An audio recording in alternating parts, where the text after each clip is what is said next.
Welcome to the Great American Collectibles Show.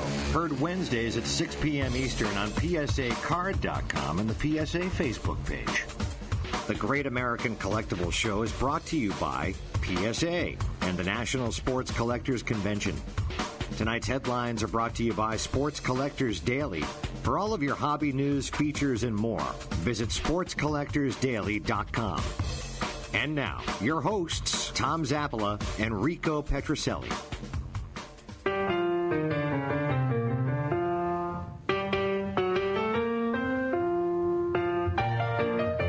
I'm going to ask you a question, and you need to answer this question as honestly as you can. When you played, all right, and you guys had a lead going into the ninth inning, 1 run, 2 runs, and you bring in a closer, and you guys have worked your asses off. Come back. You finally take the lead in the ninth. You bring in your, quote, closer, and he gives up a bomb to lose the game. All kidding aside, what was your attitude towards that guy? Did you guys want to beat the hell out of him? I'll tell you what, the guy that we had, probably the best one was Sparky Lyle, and unfortunately was traded to the Yankees. Sparky would come in and the game was over. But once in a while, he'd give up a walk, whatever it was. Not only was he traded, he was in a wife swap. So. Yeah, that's right. He was. Traded wives. He did. Yeah, he did. I know. Yeah. Why didn't you counsel him on that? Well, I couldn't. I couldn't find them. So go ahead. I want to hear. So anyway, no, it was okay. We know he's going to bounce back. It's going to happen. So you wouldn't get pissed off? No, we wouldn't get pissed. No, because every guy in that clubhouse thinks it could have been them. Like Chavez today, screwing up that play. I know, he did. Yeah. Yeah. So it could have been anyone who blew that game. Yeah, that's a good point. And you're right, Lou. It wasn't only the guy who gave up the closer who blew the game, let's say. And to me, if somebody hits him, even a home run or something, I'd rather see that than see him walk guys and get in trouble, because that's the worst thing. Your closer should be a strikeout guy, my opinion. They need a strikeout guy and a guy that doesn't walk guys. Rico, they need a closer. Well, somebody that can do the job. So anyway, so you were opposed to them re-signing Kimbrel, correct? No, I thought you were. No, hell, if you're going to pay $17 million for Eovaldi, you might as well pay $15 for Kimbrel. If you're going to be idiots, you might as well just do it across the board. Well, they should have made somebody the closer right away. I was opposed to this bullpen. I know you were. I want an Ottavino. I want him to sign Ottavino. He signed with the Yankees. That's the guy I wanted. You think Wright will help him? No. Do what? Help him in the bullpen. He's an innings eater, that's all. Yeah. When David Price is out after 2 innings, he can soak up some of David Price's innings. All right, listen, our headlines. 1979 and 1980, OPC pack break yields greatness. Our good pal. You were part of this. Yes, I was. Vintage breaks, our good friend. A Las Vegas I was part of this and the 55 mantle, by the way. That's right. Yeah. Ooh, Louis, maybe we have a little... That's right. I'm available for hire. That's right. He did. Louis was there for both pack openings. Yeah. The Las Vegas collector turned $150 into a potentially nice payday on the crown jewel of just about any hockey collection last Wednesday night. He bought a $150 spot in a 1979-80 OPC hockey pack break conducted by our good friend Leighton Sheldon and the Vintage Breaks gang, produced by Lou Blasi. He's still recovering. Is he really? I talked to him today. Thad was on today. It was good. Thad is just the best guy. The guy that won? Yeah. Is he going to sell the card? Oh, we didn't get that far. Oh, how much is it worth? Celebrating the card. The card. What does the card grade out at? Leighton says it's a solid 8, probably an 8.5, and he gave it about a 15% chance of being a 9. If it's an 8.5, it's a $30,000 card. Yeah. Right? Nice. Certainly, Leighton says it looks like an 8, likely an 8.5, possibly a 9. A PSA typically sells for around PSA 8 typically sells for around 4,000 or 5,000. I'm sorry, the 9 sells for about 30, so that means the 8.5 will sell for about 20 grand. Unbelievable! Congratulations to Lou. Congratulations to Thad, and congratulations. Exciting. Well, no, hey, how do you know? Maybe you're spinning some good luck. Right? Thad and I get along. Maybe he'll cut me 10%. I was going to say, yeah, they get a commission. For hobby news, features, and much more, visit sportscollectorsdaily.com. Okay. They're good. Michael, how do you pronounce your last name? Osacky. Michael, what nationality is that? Polish. I got some Polish in me for sure. There we go. Michael Osacky. The name of your company, I was a little confused. So you work for the International Society of Appraisers? No, so my company is Baseball in the Attic. BaseballInTheAttic.com is my website. I am a certified appraiser through ISA, which is the International Society of Appraisers. Okay. Yeah. We're going to talk to Michael. Michael's in studio with us. He drove all the way from Biloxi, Mississippi. Yeah, right. So he's here with us. We've got... what are you laughing at? Nothing. I like Mississippi. No, you don't. One You Mississippi, two Mississippi. That's where he goes to shoot rattlesnakes. There we go. Who else do we have coming on? We also have our good pal Derek Grady from Heritage Auctions, and our other good pal Bobby Livingston, Rico's pal from Nashua, New Hampshire, RR Auction. Yeah. But here is our trivia question. This is gold. Wait, he says it's great. No, it's great. This is I wanna hear absolute this. gold, and here's what you're going to win. It's nothing great. Another Contenders 2019 Draft Picks Pack.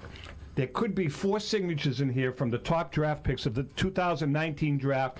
Boxes of these were donated by our good friends and sponsors. We're in our third month of living off that. Yeah. No, there's only 2 left. That's only 2 left. There's only 2 packs left. What? Should send you more. Yeah, he will. These were donated by Panini, and here is the trivia question of the century. I want to hear it. I can't wait. You ready? I stopped Red Sox history and then contributed to making Red Sox history all in one season. Who am I? I stopped Red Sox history and then contributed to making Red Sox history all in one season. Who am I? You guess it? You win the... Rudy York. Rudy York. This pack is worth thousands. Could be worth thousands, No, I tell you. I agree with you. I mean, that's one. Michael, can you appraise this pack? Yeah, right. Put it like on your forehead. It looks like it's about 50 cents. And I know the answer.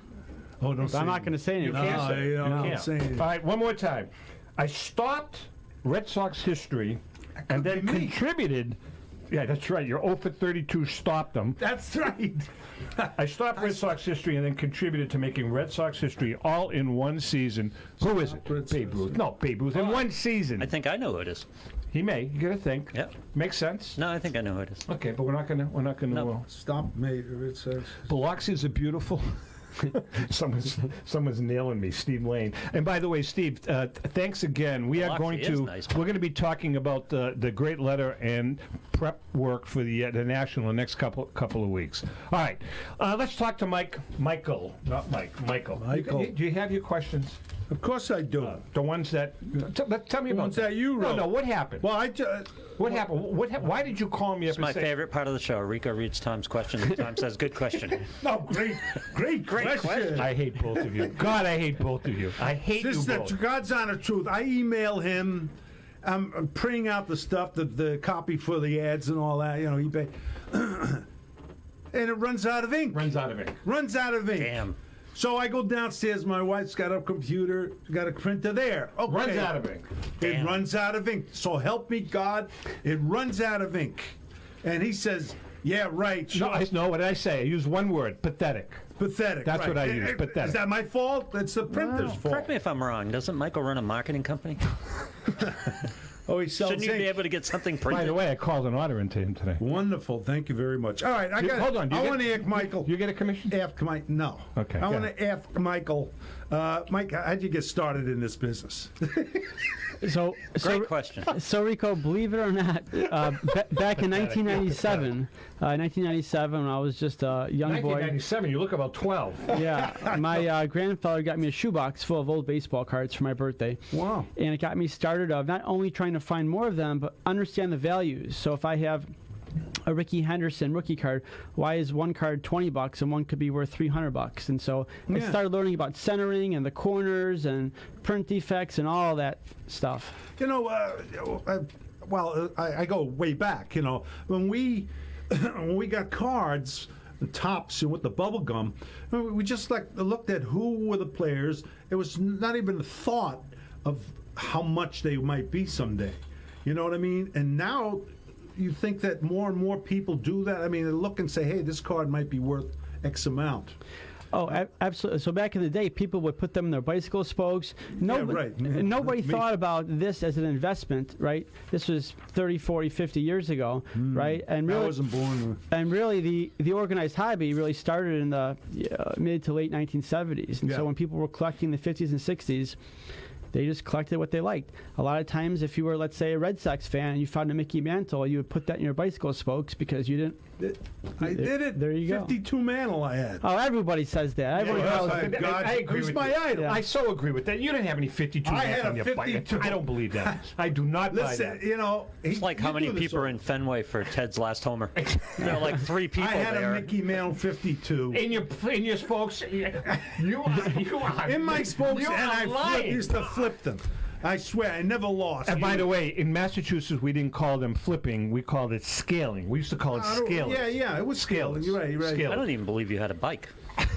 He used to I did. He lived in Brooklyn. He used to steal them. Yeah. Are you kidding? No, my brother's Nuts. bike. It's like an early Uber thing. Exactly. Find this bike on the corner, ride it for a while, leave it. All right, listen, you guys, our viewers, our listeners, you're not grasping the concept. They're not grasping the concept Stunning. of my question.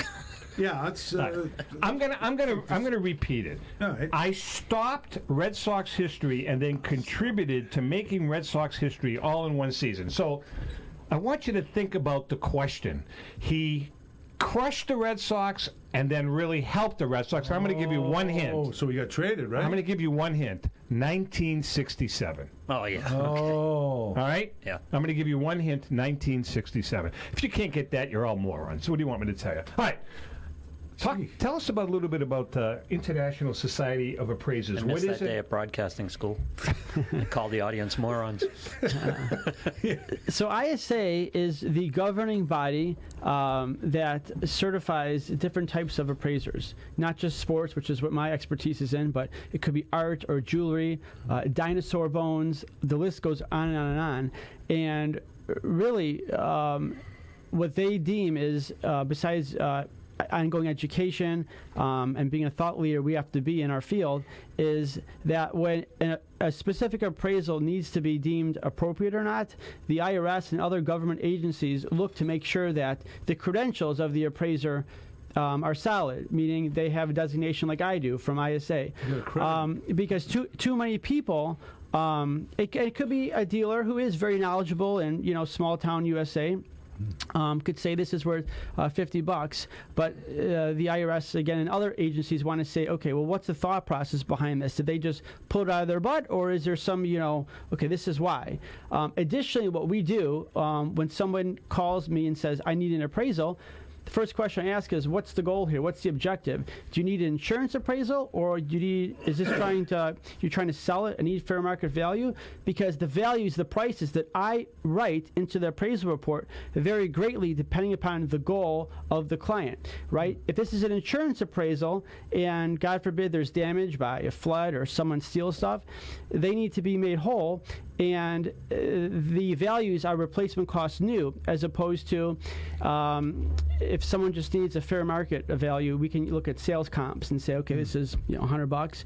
But again, like State Farm and Allstate, these big companies will call me all the time and say, okay, we need an appraisal, or there's damage here, and we need to figure out what the right value should be. All right, so let's get to the collecting hobby, the collecting world. So I have a piece of memorabilia.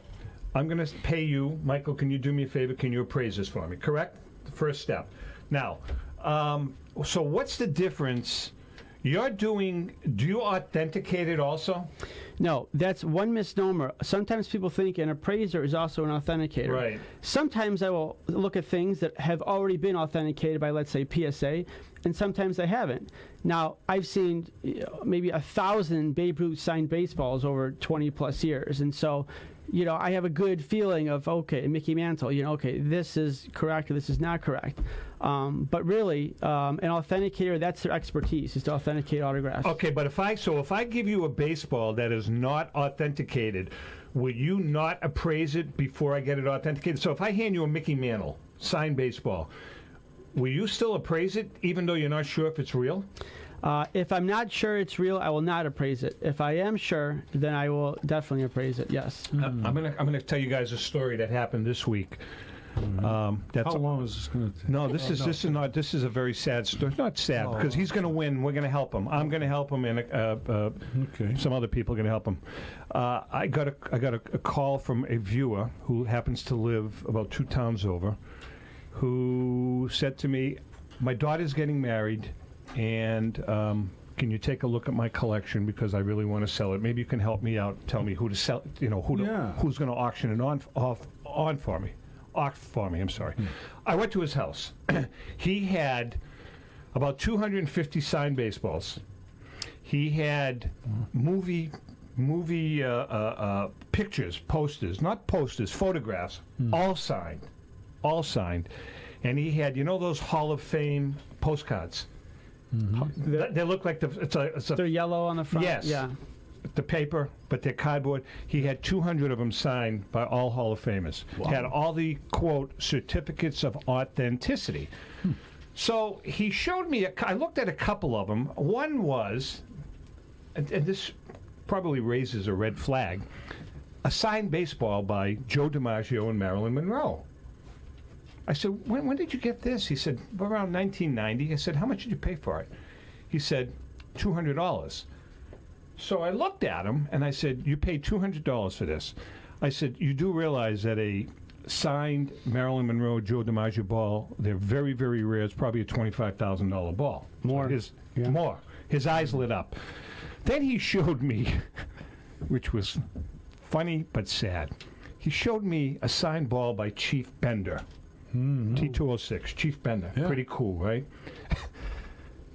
I looked at, I took pictures of this stuff.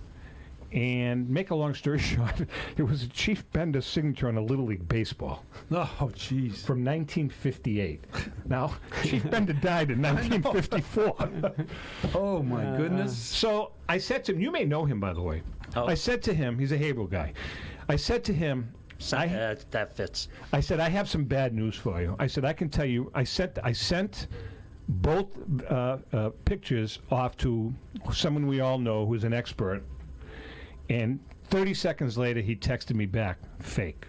Wow. Make a long story short, every single thing that this guy has is fake. All 250 baseballs, all everything is fake. Now, I'm not going to mention who the seller is, but they're going to go after him. They're going to go after him, and they're going to go after him hard. And I really hope they do. It's sad. Yeah, you're right. They really do. So you got to be careful. That's why, say what you want. You have to have stuff appraised, and you have to have memorabilia authenticated by quality third-party grading companies. You just have to, because this guy is sick. He was going to use the money to pay for his daughter's wedding, by the way. And, he's going to be out of luck. But he's got a great lawyer, who you also know, Louis, and the lawyer is going to go after them for triple damages. So we'll see what happens. Not that often, but it does happen. So, like you have said, I been sued by this lawyer? I want to ask you may have. Michael, where'd you learn to appraise? Did you go to, did they have a school that teaches you, or did you do it on your own? How did you do it? Well, I graduated from the University of Illinois in Champaign, and I studied business down there, finance. But on the nights and the weekends, people would always call and email me, "Hey, how much is this worth? How much is that worth?" And so I guess eventually I knew it someday I would be doing what I'm doing now full time. But back then that was not the case at all. But again, since '97, I've always been involved. I've always been looking at things, and I'm always on the road. Like I'm based in Chicago. I spent a lot of time in New York. I drove in from Biloxi. No, I'm kidding. I didn't drive in from Biloxi today. But these things, stuff is everywhere across the country, and I need to see it hands-on and touch it and smell it. Really get a good feel for it. So we were talking before the show. Just today, where were you today? I was in Worcester, I was in Millbury, and I was in Medford. And where are you leaving after the show? I'm going to Hartford, Connecticut. Pretty long day. Yeah. All right, we are chatting with Michael Osacky from Baseball Attic and a certified International Society of Appraiser. I would say pretty cool. And listen, Osacky. Some people are making good guesses. I'm going to repeat this one more time before we take a break. It has? Yep. No, it hasn't. Yes, it has. Check them out. No, it hasn't. Yes, it has. No, it hasn't. Okay. Hold on, unless I missed it. Hold You on. missed it. I did miss it. It has been answered. You are right. Louis, who answered it? Rodell Rosado. Well, hold on a second now, because somebody else answered. And let me go to Rondell. 2 people answered it, right, except Louis. You guessed it. You knew the answer. I knew the answer. All right. So Scott Roberts, you lose. Rondell wins again. Really I got good. one for you. Okay, hold on. I helped make Red Sox history, and then I failed to stop Red Sox history. All in the same season. Let me think about that. Here was the question. I stopped Red Sox history and then contributed to making Red Sox history all in one season. Rico's former teammate, Elston Howard. How did he stop Red Sox history? He broke up a no-hitter. But what are you talking about? He broke up. It would have been history, Has right? any But I was thought you meant the professional whole athlete in organization. history made more of a living off one game than Billy Roy? Than Billy Roy? No, absolutely not. Well, he's an attorney and very successful. Ellie Howard broke up Billy Roy, his no-hitter in the 9th inning. Billy Roy was a rookie. It was his first game as a major leaguer. Had a no-hitter going into the 9th, and Ellie Howard broke up the no-hitter at Yankee Stadium. Yeah. Rico threw up that day. But Ellie Howard was then traded to the Red Sox and was a very integral part of the Red Sox with their pennant chase in 1967, the second half of the season. Very much so. Yeah. Right? Yeah. We had 2 excellent catchers, but his experience, Russ Gibbs. We had one Russ of which Gibson. from the hometown of that lawyer. Yeah. That's right. Is he still alive? Mike Ryan's still alive? Is still Mike Sure, Ryan? Mike's up in Wolfboro there. Is he really? Mike Ryan, yeah.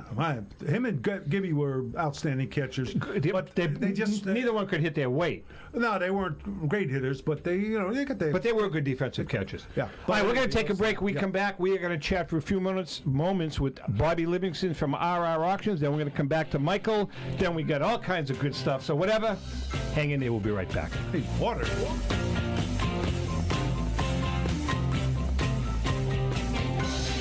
My name is Davis. Please consider making a donation to the Jimmy Fund and Dana-Farber Cancer Institute and help stamp out cancer in kids. We have all been touched by cancer, but we can win the battle. Please make your donation, and remember, no amount is too small. The Jimmy Fund is the official charity of the Boston Red Sox. Thanks very much. Hi, I'm Rico Petroselli. I hope you listen to my pal Davis and make a contribution. We want to make children's cancer a thing of the past, and with your help, we can do it. Just go to TomZappalaMedia.com to make your charitable donation. This is my fight song. Take back my life song. Since 1996, Brian Drent and the staff at Denver's Mile High Card Company have led the charge in the collectibles hobby. Mile High is a full-service dealer specializing in buying and selling cards and offers a competitive consignment program for all collectors. Whether it be their computerized want list service, appraisals, or auction services, Mile High has it all. If you've been searching for a company with a selection of high-grade vintage 1888 to 1970 baseball cards and memorabilia that shares your passion, aim high, Mile High. Go to milehighcardco.com or call 303-840-2784 for more information.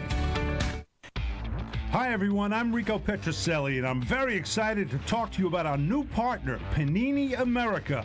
Panini America is the world leader in licensed sports and entertainment collectibles, and we're proud to have them as the official trading card of the Great American Collectibles Show.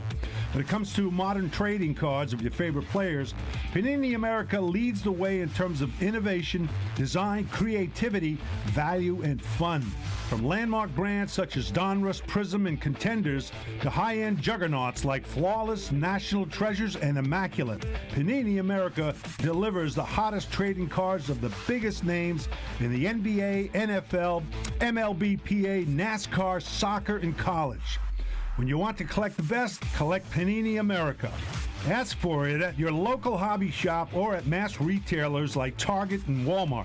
And you can always find Panini America online at icollectpanini.com. Panini America. Who do you collect? How would you like to own the bat that was used by your favorite player when he hit that towering home run or game-winning base hit? Now look no further than JT Sports, specializing in the sale and authentication of professional game used bats. As the official authenticators of professional model game used bats for PSA DNA, JT Sports will guarantee the authenticity of any bat purchased from them. JT Sports also buys and sells game-worn uniforms, gloves, and baseball equipment. The unique quality of the collectible is what JT Sports is all about. Give them a call at 609-487-8003 or check them out at GameUseBats.com. Big things are happening at Small Traditions.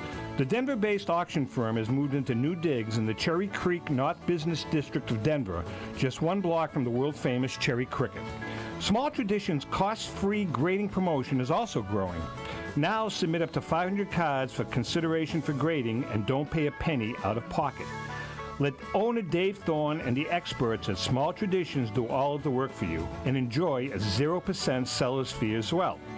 New headquarters, a new website, a new hard closing procedure to its premium auctions, new blog sites like KoufaxCards.com and JeterCards.com, and more. Small Traditions has also teamed with PSA to sponsor its monthly Madness sweepstakes. Enter today at PSAcard.com for your chance to win prizes valued as high as $2,000. Go to smalltraditions.com for more info. That's Small Traditions, where big things are happening.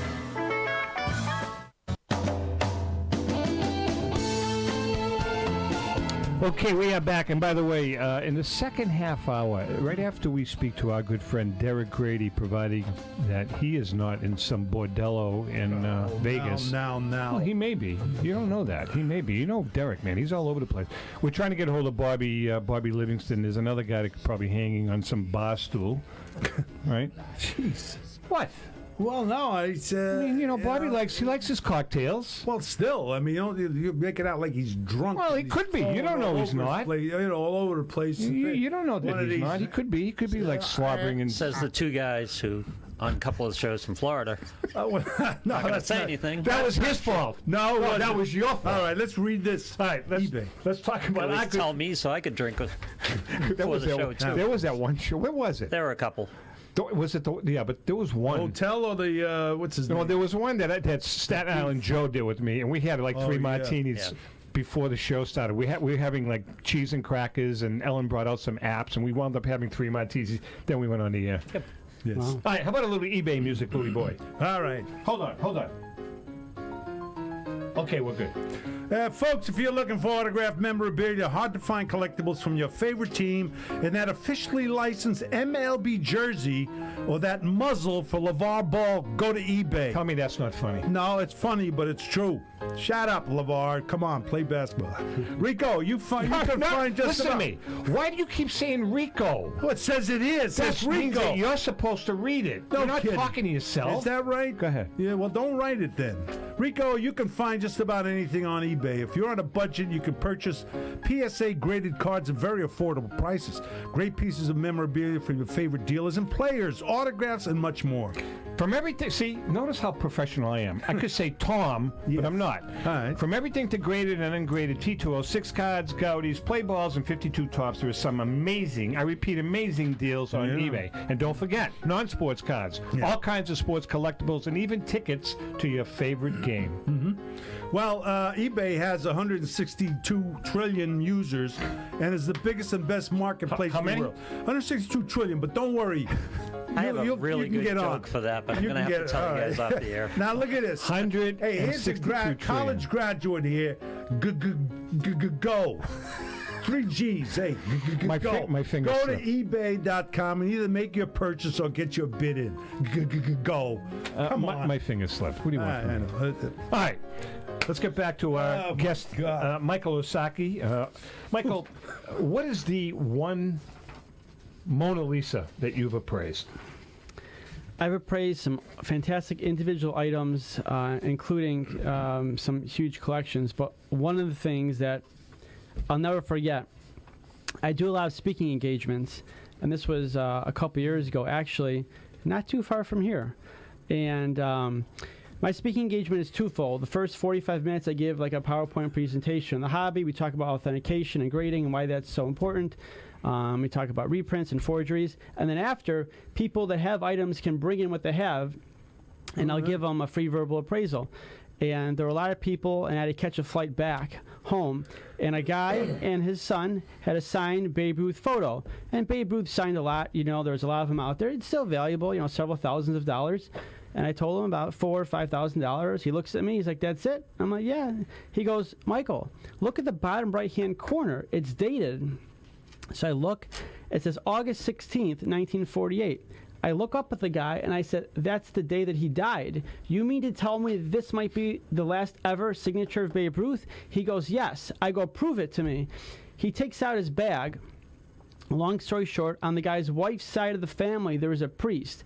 He took out dozens of communications back and forth. Kidding me? The priest was Babe Ruth's priest, and you know Babe Ruth was in Florida. I sent it to the priest. "I'm not feeling good, but I'm gonna come home in a couple of days, and we'll see you, and you know all this stuff, and let's have dinner." And it was incredible. And so he had provenance showing that the priest and Babe Ruth. It was spectacular. I couldn't believe it. Hey, was before like, you go, yeah. can you sign Can you this? sign this on the way out? But yeah, so Wow. apparently, you know, the Babe kind of knew that. You know what? I think it might be time's up. So, do you know if that thing ever got authenticated? I mean, is there so what did you appraise something like that at? What do you appraise it at? So, well, it never got authenticated, and it's not for sale. He said it's going to be passed down, you know, through the family. And this was several years ago, and he goes, "So it's still 4,000 or 5,000?" I go, "No, we're talking six figures now. You know, someone, you know, this is incredible. Not just the provenance, but the August 16th, 1948, in his hand." The guy, you know, kind of was startled. He knew it was worth more than 4,000 or 5,000, but didn't think it would be a six-figure item. And that's something I'll never forget. Wow. So let me ask you this question. I know the money is not the same, but I want the last ball Rico ever signed. right. No, what would be if you had the provenance of the last ball that Mickey Mantle hit, his last at bat, his very last at bat, and you caught it? Would there be value to that baseball? You knew that it was his last, and you had the provenance to prove it. So do you have this baseball? No, but I know somebody who did, and I know somebody who caught it, and I know somebody who no longer has it. Well, yeah, it's interesting. So in 1969, you know, Mantle was, you know, he suffered from injuries for many years, and He retired. and so yes, if you have provenance. That's ironclad, not just like, "Oh, you know, I was at the game." And Why don't you yeah. tell the story, Rico? No, it's a short story. I want to make it long. No, I caught his last out, right, 1968, last series of the season, and But no one knew, right? no one knew he was going to. In spring training, he announces retirement. Correct, yeah. So when I got the ball, I says, "Mickey, you know," I threw it. We used to throw it at the Mound. On the mound, you know, where the pitcher would, because it wasn't like today. Mound bingo. Even if it was scuffed, you know, they'd use it. Mound bingo. And that's You ever play it. Mound Bingo? No. And who the heck knew? You know, I didn't know. If I would have known he's retiring, I would have All right, so kept it. Michael, just out of curiosity, what would a ball like that be worth? A couple of grand, 3,000, 4,000, More, a lot more, 5,000, more. 6,000. No, don't say it. Come on. I want to send my kid to college Exactly. too. Oh, they're all the. Think about my that. It was grandkids. in your hand. Yes, it was in my glove, and then my hand, and then I threw Then it on the mound. ran on the 25,000, Rico. 25,000. At least 25,000. God. You know, that's pathetic. Had the last Had ball. the 67 ball. 67 ball, too, right? That's right. Yep. The 67.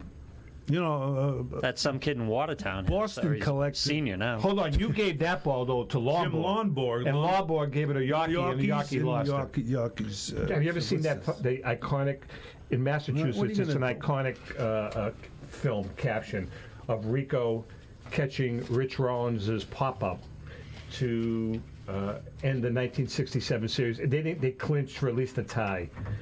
It was on, you know, it's a very famous film here in Boston. And he caught the ball that basically won them the pennant. So Rico's always in the right place at the right time. Oh, yeah. Yes, I sure am. But I can't close it. I didn't need a closer. Now, one other question. Rico's 0 for 32 bats.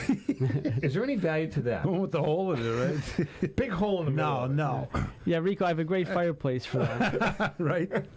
No. So you do mostly non-baseball stuff. Most. It's all sports, and the work is? the work Okay. is for individuals or museums or athletes or professional organizations. Really runs the gamut. Most of what I see just happens to be baseball related. Yeah. But football, hockey, horse racing. I mean, just anything really. Yeah, All right, so now... So on the certification course, so whatever you went through, is there a horse racing class? Is there a baseball class?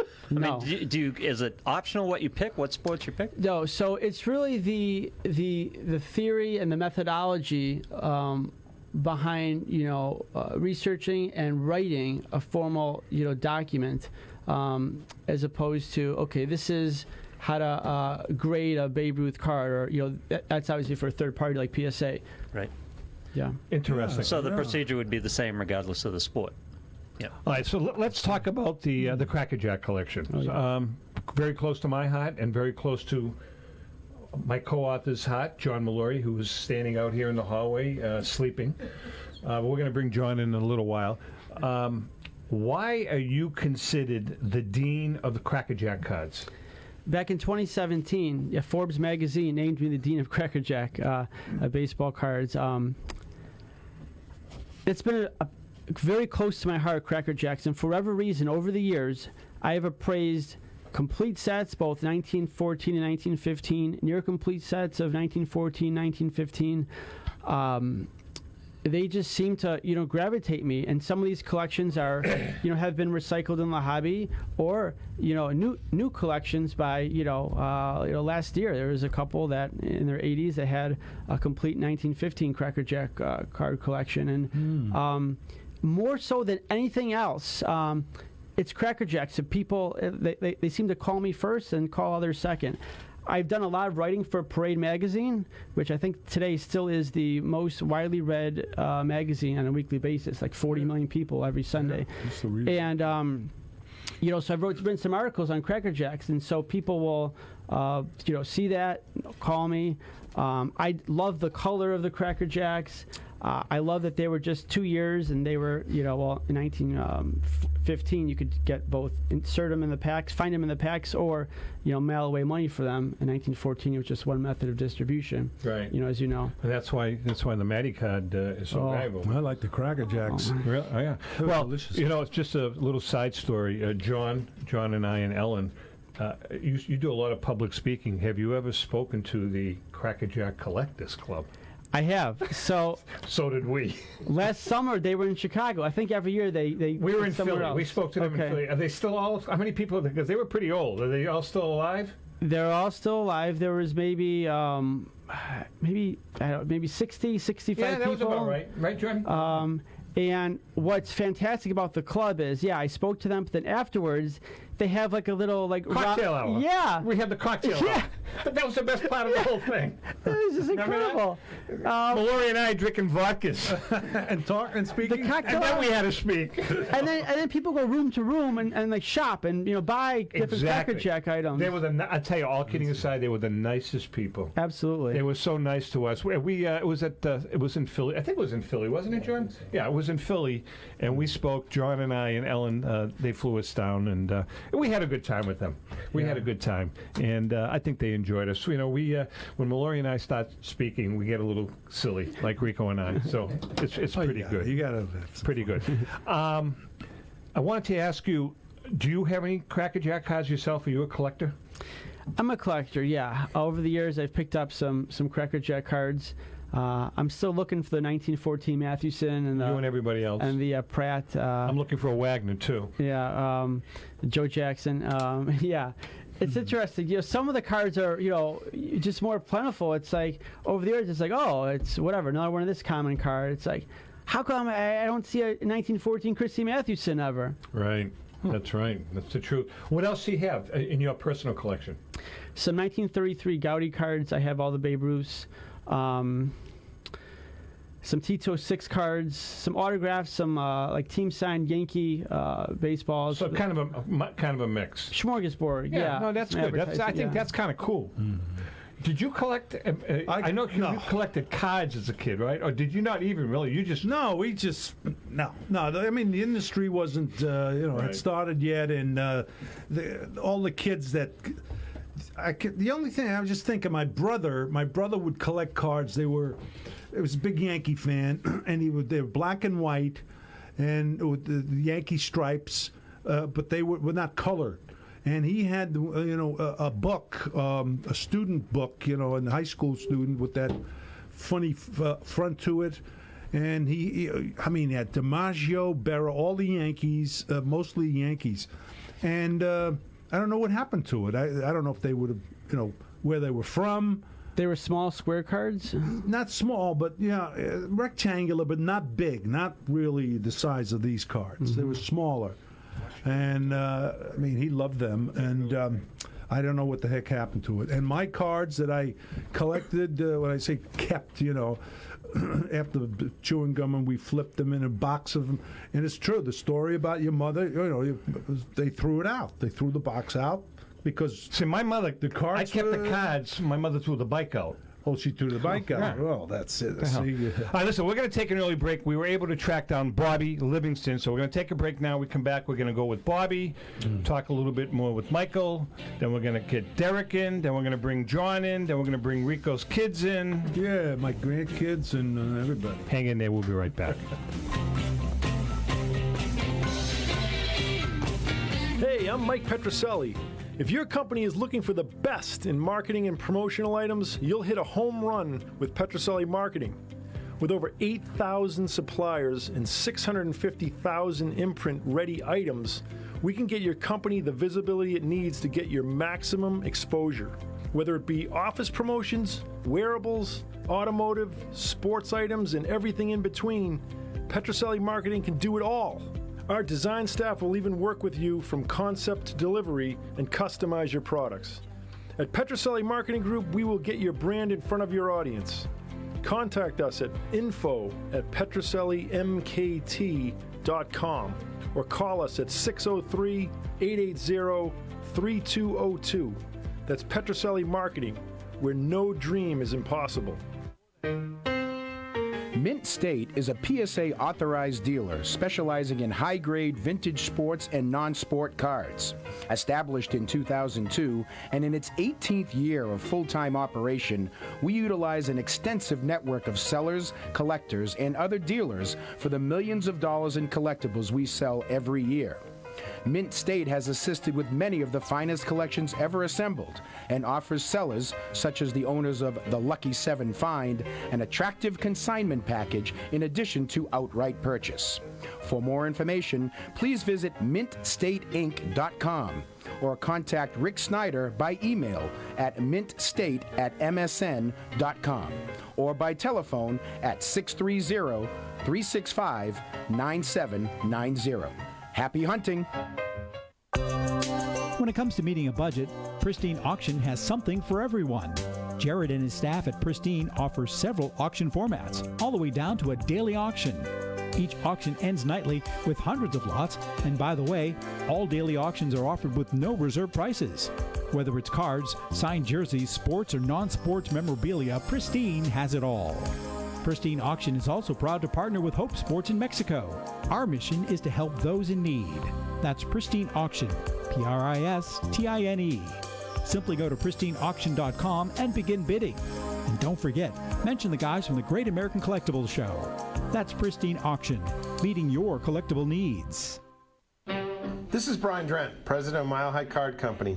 Is your sports card and memorabilia collection properly insured? For easily replaced personal property, homeowners insurance is all most people need. But for prized possessions that you may have spent a lifetime collecting, it doesn't go nearly far enough.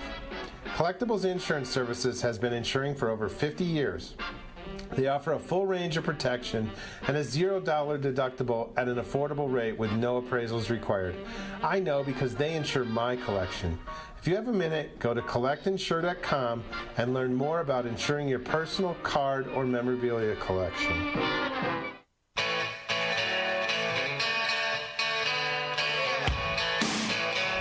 Okay, we are back, and we tracked him down. He was drunk on some bar stool in downtown Nashua, but on the phone with us right now is our good friend, and I know he's rushed, is our good pal, Bobby Livingston from RR Auctions. Bobby boy, how are you?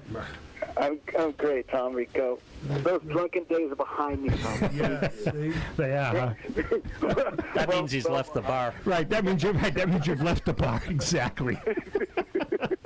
No, I'm just busy running around visiting, clients and always trying to get consignments. It's with the 50th anniversary of Apollo.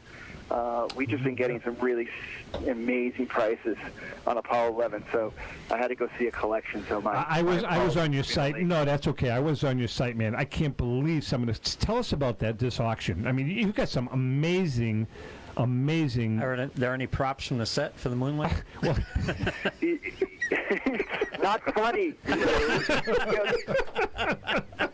There was 400,000 people that worked on the space program, and all of them have a little bit of souvenirs from this massive effort. So it's a joke. It's just a joke. Just ask Kyrie Irving. Don't be so sensitive. I'm very sensitive because these guys work. They're in their 80s. It's like you can't say this to these guys. Buzz Aldrin will punch you right in the top. Oh, I don't want that. But anyways, tell us about the auction, Bobby, because I know it's cooking. Yeah, I mean, the one we have online now has got a lot of great space items and also has presidents and some sports stuff. So I think my favorite piece is there's a pass from Nashville, Tennessee that in 1959 that John F. Kennedy signed along with Jackie and Bobby, and you just don't see all three of them on one piece. So that's probably my favorite thing in this current auction. Everything's been looked at by Kevin Keating and the guys at PSA, and it's. And Bobby, by the way, thank you for the off the record advice the other day on our phone call. And it just so happens, I was talking about it at the beginning of the show, out of the 700 items that this gentleman has, 700 of them are fake. Yeah, it's terrible. If you don't show things to PSA or third-party authenticators, you never know what you're going to get. And all of your sponsors are all quality auction houses, and so whenever we see stuff coming from autographed items coming from Mile High or Iconic, you're getting the real deal. Absolutely, I agree with you. All right, listen, we'll let you go because I know you're pressed, and I know you must have some kind of a hot babe waiting for you. Not a problem. I look forward to seeing you guys again in the studio, man, one of these days. Oh, yeah. We'll get you in the next couple of weeks. We'll get you in. What's your website address, Bobby, so people can go to the auction right now? RR Auctions, they're up and running. Go ahead, Bobby. rrauction.com, rrauction.com, and let us know if you come from Tom and Rico show, and we'll take care of you. And Bobby, one thing before you go, we're going to get you to come to my house. I'm going to have my drums. My drums are set up. You're going to bring in a guitar. I got a couple of good other musicians, and we're going to jam on my deck. And Louis is going to bring his Les Paul. How's Sounds that? Great. That would be a lot of fun. All right, buddy. We'll talk to you. Take care. All right. Thanks, guys. Take Bye. care. Bobby Livingston from RR Auction. Everyone better be drunk for that. While Louis is getting Derek Grady, Rico, why don't you tell us? Hold on. Do you have the right one? No, you screw this up all the time. No, I don't. Hold on. Yeah, see, you do. This is the one. Tell us about our good friends at Panini. That's an old one. This is an old one. Will you just read that? Wait a minute. I got to find out about. I want to tell you really. Seriously, you gained some weight back. Of course, I gained weight. What do you think I am? I thought you were going to lose the weight. What happened? I want to lose it so I can gain some more. That's all. Well, anyway, Panini. They are great friends, and Panini America is the global leader in licensed sports and entertainment collectibles. The home for exclusive rare trading cards and certified authentic game-worn sports memorabilia from top NBA, NFL, NHL, AMD, MLB, athletes, ABCDEF. I knew you. Jeez. That's not all, by the way. Panini also specializes in soccer, NASCAR, entertainment, and so much more. What else is there? Which doesn't belong in why? In late June, Panini America will once again make basketball collecting history. For the first time ever, Panini will be delivering a card product devoted solely to the current and former all-time legends of the WNBA on June 26th. The Donruss sets will be offered with 30 cards per pack, and the packs And 4-packs per box. Oh, I was going to say, I almost said 40. No, it's 4 packs per box. You will find autographs, stats, holograms, and much more. Panini America. All right, on the phone with us right now, sober. Louis just said he is sober. He has not been drinking. I cannot confirm or deny that. Oh, really? Yeah. Is our good friend Derek Grady from Heritage Auction. Derek, you there? Are you slurring? Abuse. You're not slurring, are you? No, I am fine. See? Where do you have me as a drinker? Oh, man, alive. All right, listen. There's a rumor circulating that there is a massive auction coming up. Massive. With your company. Can you tell us about that? A massive one, the one we have online now? Correct. Or the Platinum Night Auction, or which one? The Platinum, what's it called? The Platinum what?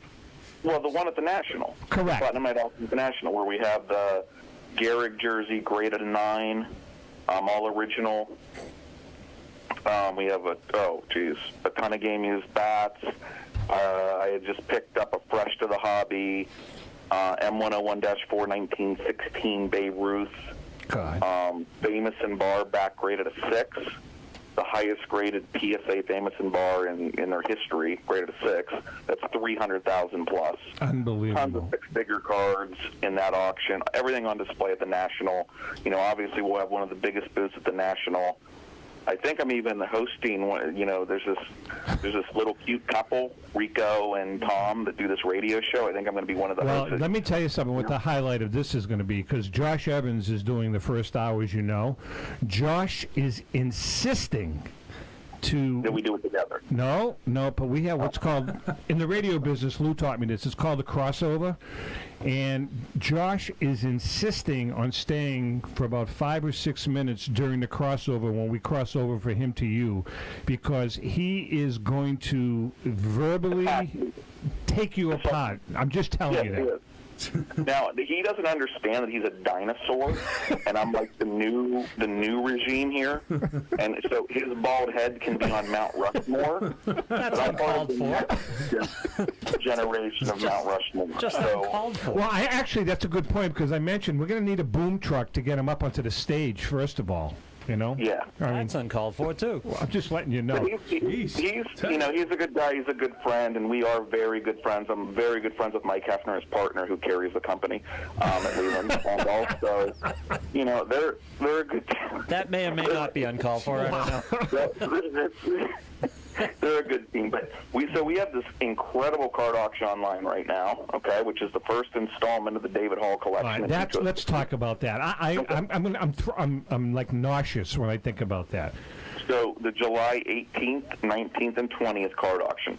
18th is a lot of the main cards.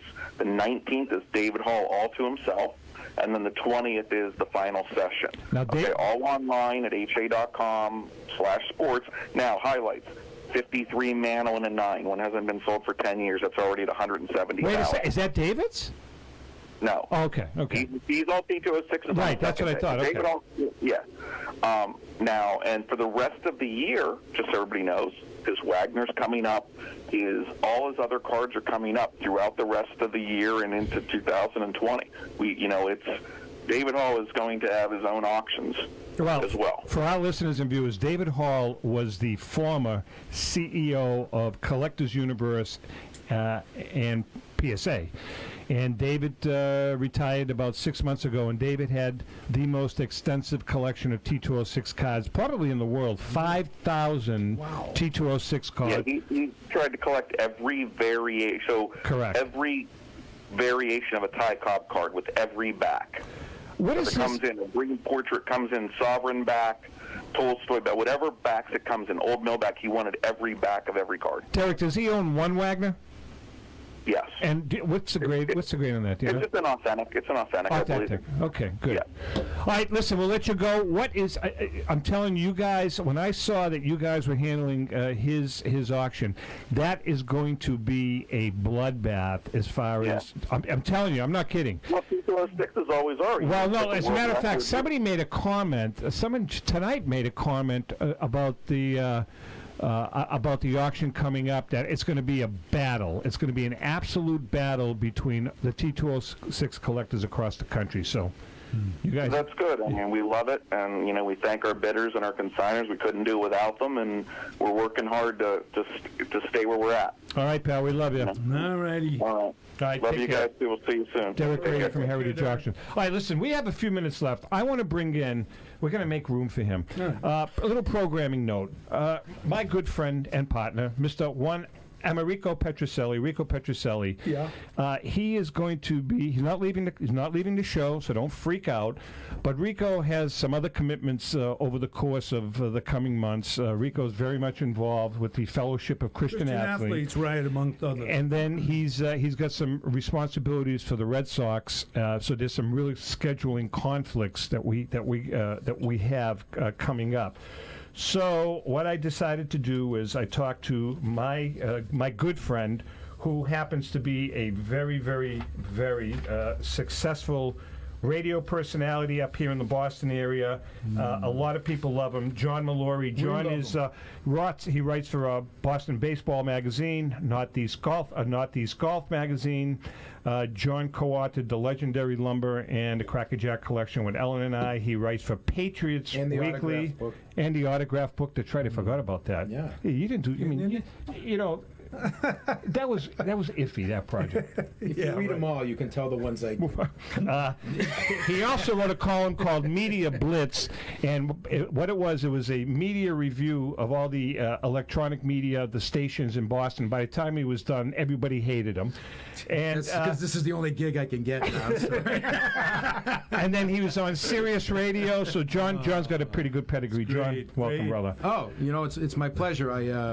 When you talked to me, Zap, about doing it, I got a little bit intimidated because Rico Petroselli is a Red Sox Hall of Famer. Oh, you guys have worked together. We worked together up in Nashua, New Hampshire. Yeah, we did radio together. That's right. And you being so knowledgeable, and mostly Rico, though.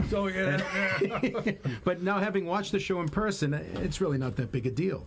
So I think it's going to be a piece of cake. You're the best, my friend. No. So we just ordered. You're all right. We ordered your official Great American Collectibles jersey, XXL. Listen, I'm a medium at the most. All right, that's going to be great. No, so Lou will be jumping in once in a while too. But he's not leaving. No, Rico is not make leaving. That clear. Yeah, that's really important that people understand it. But right now, what we're going to be doing over the coming months is John and Rico are going to be alternating weeks because Rico does have.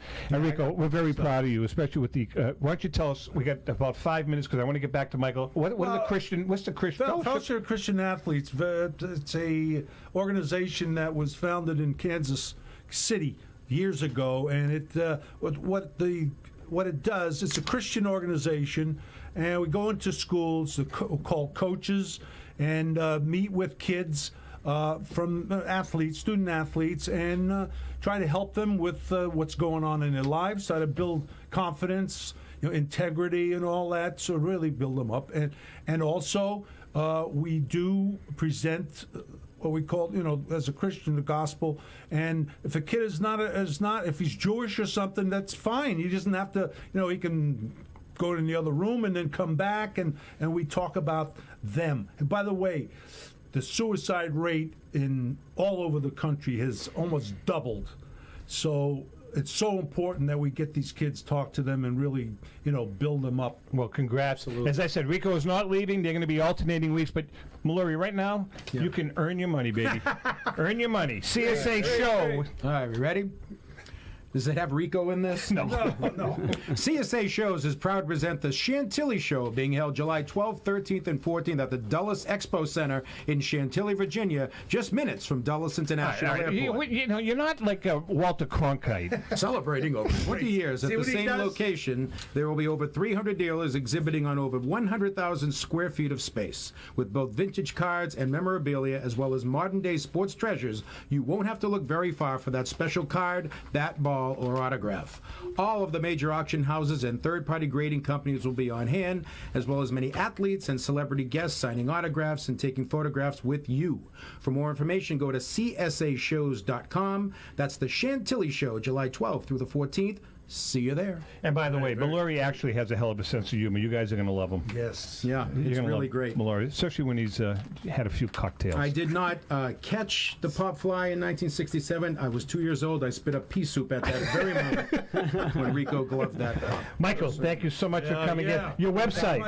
Your website. The website is baseballintheattic.com. I'll be at the National. I'm giving away a $500 PSA graded card, so just come by and say hi, and maybe you could win. Fantastic. Rico will be here next week. Yeah, I'll be here next and week. then the week after that, John, Rico, John, Rico. I'm going to get sick. I'm going to get dizzy from both of you guys. Well, listen. With that being said, John, welcome aboard. Rico, very we love much. you. Michael, thank you so much. Louis, baby, I'll see you on Friday. And to our listeners, viewers, and everybody else, happy collecting.